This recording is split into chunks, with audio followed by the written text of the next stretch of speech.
Is bodybuilding healthy or unhealthy? Let's discuss it. In the meantime, I'm on my way to a show. Let's go.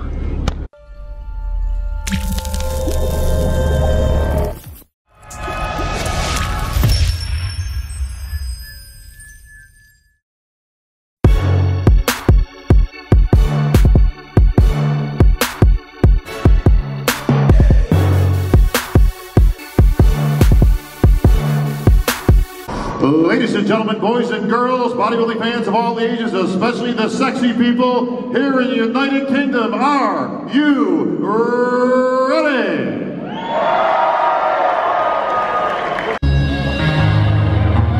Sometimes I don't want to wake up alone. Sometimes I don't want to wake up alone. Sometimes I want to wake up and be on my own. Sometimes I want to wake up and be on my own. Sometimes I don't want to walk by and smile. I got expensive habits. He wanna go away. He likes to run away. He wanna be away. He wanna give me that vitamin. Ice on a miss. Ice stop on a miss. You ain't on this. Don't think they on this. Bottom of it. Shut down her lid.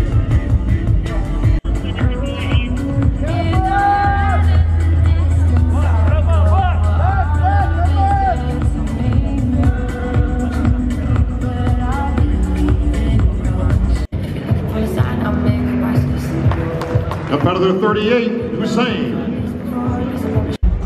Back double bicep.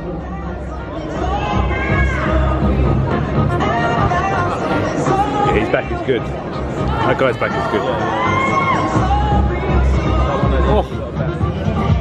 He's not posing properly. Relax, face front. Relax. Front lat spread.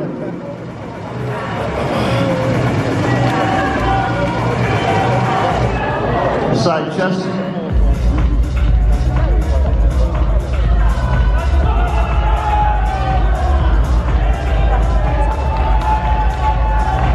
Face to rear. Back double bicep.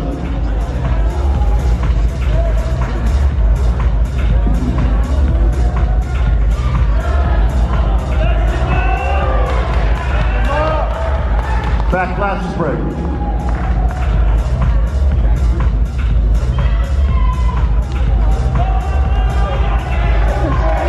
Relax. Side tricep. Let's go, Mark.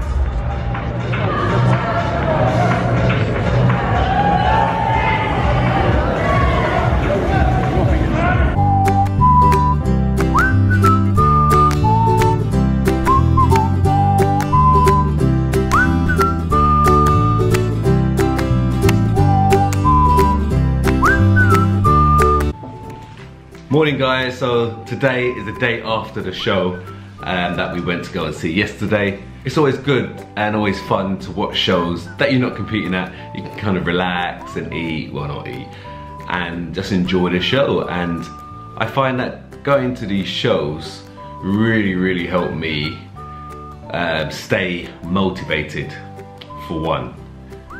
And it also kind of, in your own head, you can kind of compare yourself to other physiques in the category that you're competing in.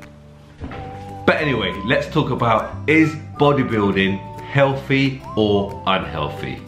What do you think?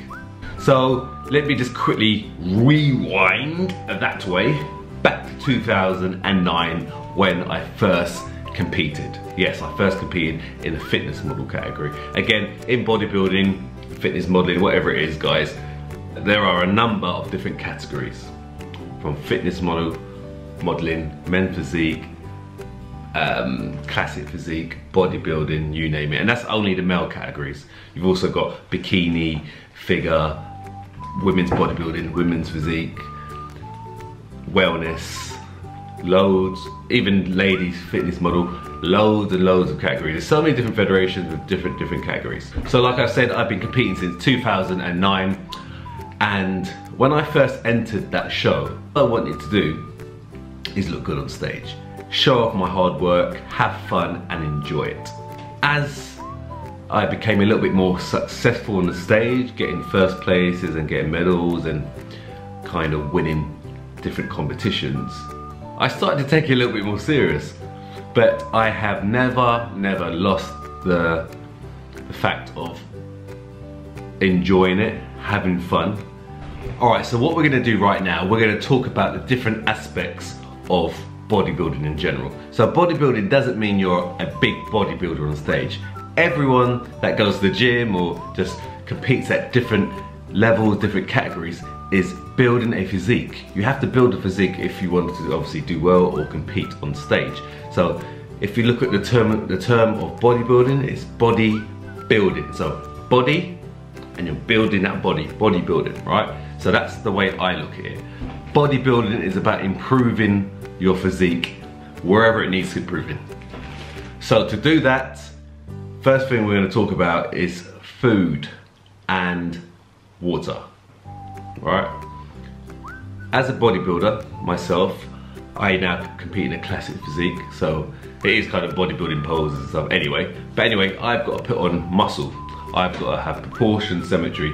So to do that, food is a really important part of it. If you don't eat, you're not going to grow. It's as simple as. If you don't eat, you're not going to shred and get lean. If you don't eat, you're not going to be able to train.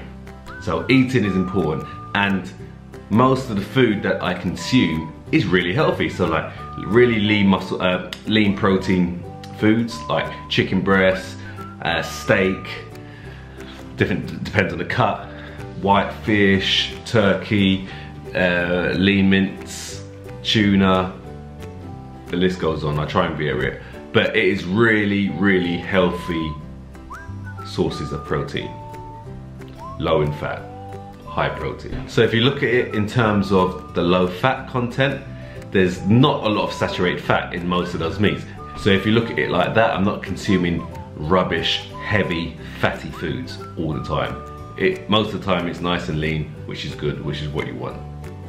Water, I'm drinking plenty of water throughout the day. Minimum for me is about 2.5 liters. That's minimum. I go beyond that.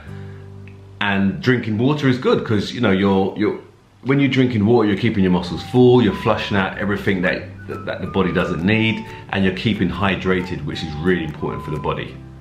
So for me, being a bodybuilder, when it comes to food and water, that is pretty healthy. That is really healthy. You know, you have no choice. If you want to be a good bodybuilder, or you want to compete well and you want to have fun doing it, you have to eat well and you have to drink. So that's good, right? Next one, training. Right, let me turn the chair this way. Training. So training does a number of good things for our body. Obviously, we're building muscle tissue, which therefore keeps our metabolic rate high. So we stay relatively lean than a normal person through the day, through the years. We improve our blood pressure, we improve our bone density, we improve loads and loads of things. Cholesterol, we're getting our heart and lungs, even our cardiovascular system to work more efficiently, all at the same time. So when you look at it at an overall view, it is really good for the body, as long as you're not overdoing it. Alright, so that's where experience and having the ability to manage your body and how you feel, that's all you need. But as long as you're getting the training in, it is healthy. The only thing that you need to do is know when you're too tired to train, because when we train, we're breaking down our immune system. We're breaking it down, so hence why rest and food and water is very important to complement that. So when you put those two together, the food, the water and the training, we're good to go. Healthy. Then you got supplements. I take a lot of supplements like whey isolate, even some whey concentrates as well. I take my multi vitamins, I take omega-3, which is great for like cholesterol and just great for building muscle at the same time. Great for your brains, great for a lot of things. I also take extra BCAAs and essential amino acids, which also help with building muscle. But also guys, we're not just building muscle, we're providing our skin, nails, hair, our vital organs, everything needs protein. So we're actually giving it that. We're actually giving the body amino acids to repair the body with. So it's not all about muscles, it's about the whole body itself. Let's talk about steroids. As we all know, there are steroids out there, okay? A lot of people on stage take steroids. I mean, especially the big guys, even some of the smaller guys, they take it, all right? So some of them know the protocols on how to stay healthy.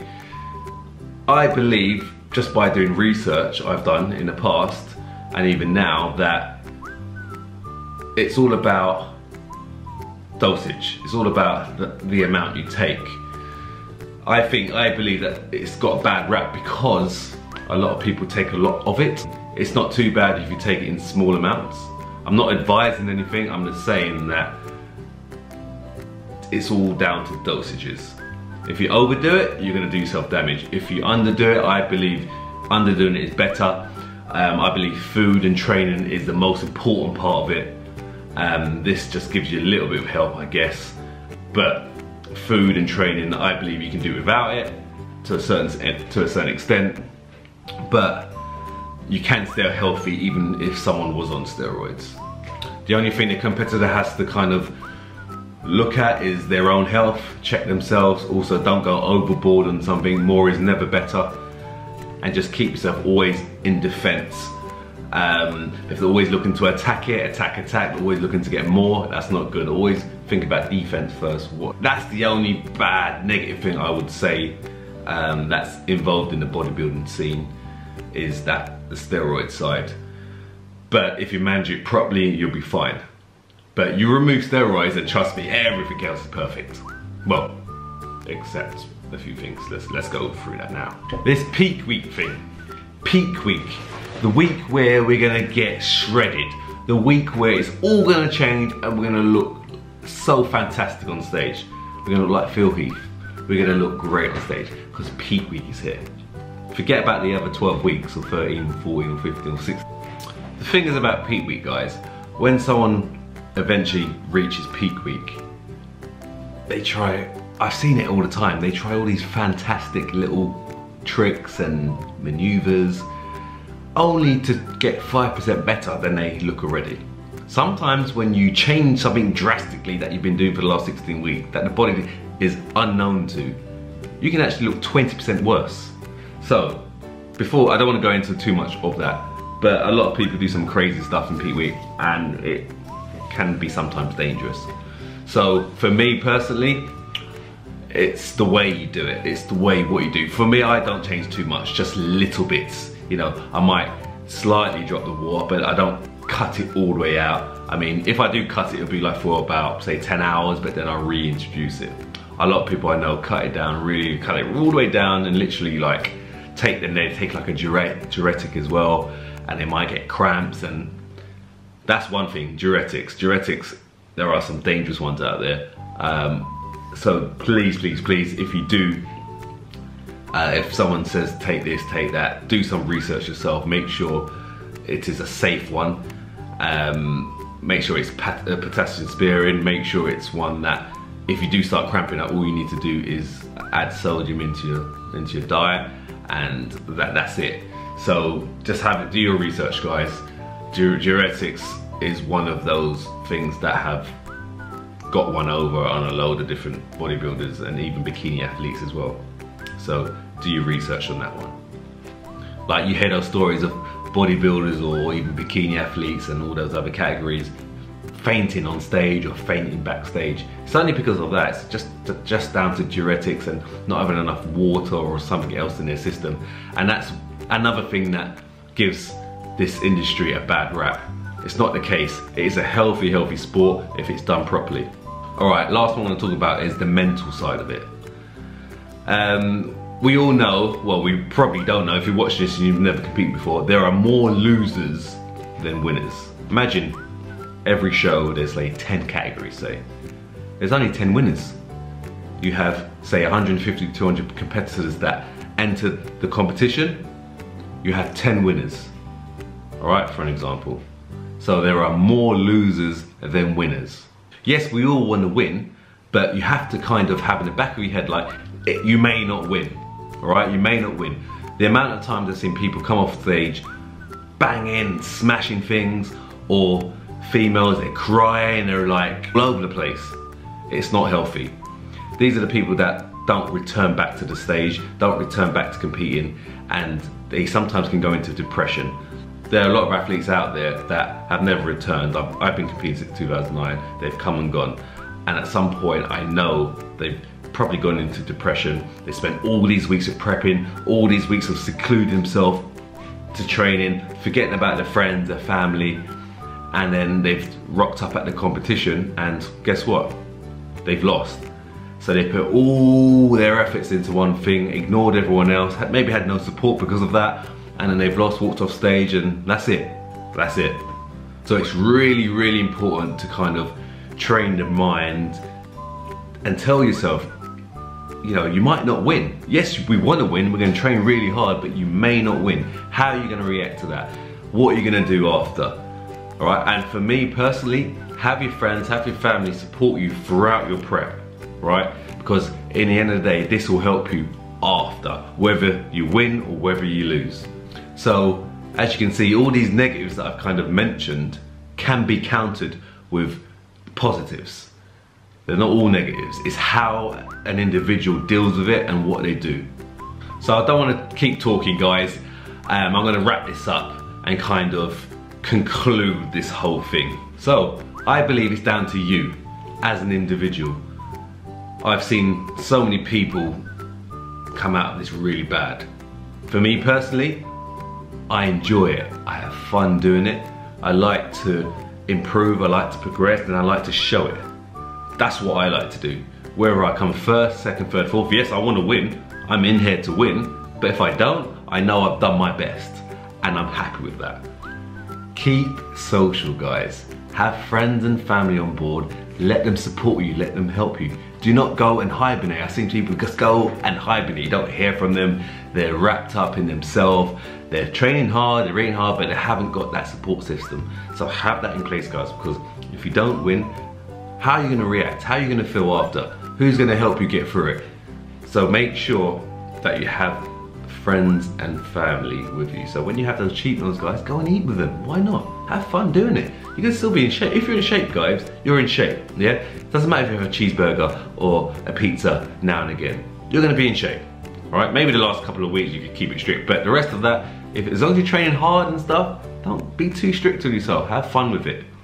Another thing, do your homework and do things gradual. What I mean by that is, when I mean homework, go and train hard. Do your thing in the gym, do your cardio, do your eating, do all that. Do the hard stuff, right? Do your homework, but do it gradual. Sometimes these extreme diets, they're real hard. It's not good for the body, it's not good on your physique. So do it gradual if you can. Always think defense first, you know what I mean by that. And just to finish it, guys, eat good, nutrient-dense foods, drink your water, get the fluids in, make sure you rest enough. This can be a really, really healthy sport if you do things right. Alright, so there you go. If you've enjoyed this, hit the like button. Don't forget to subscribe right there for more videos just like that. Just like this. See you guys.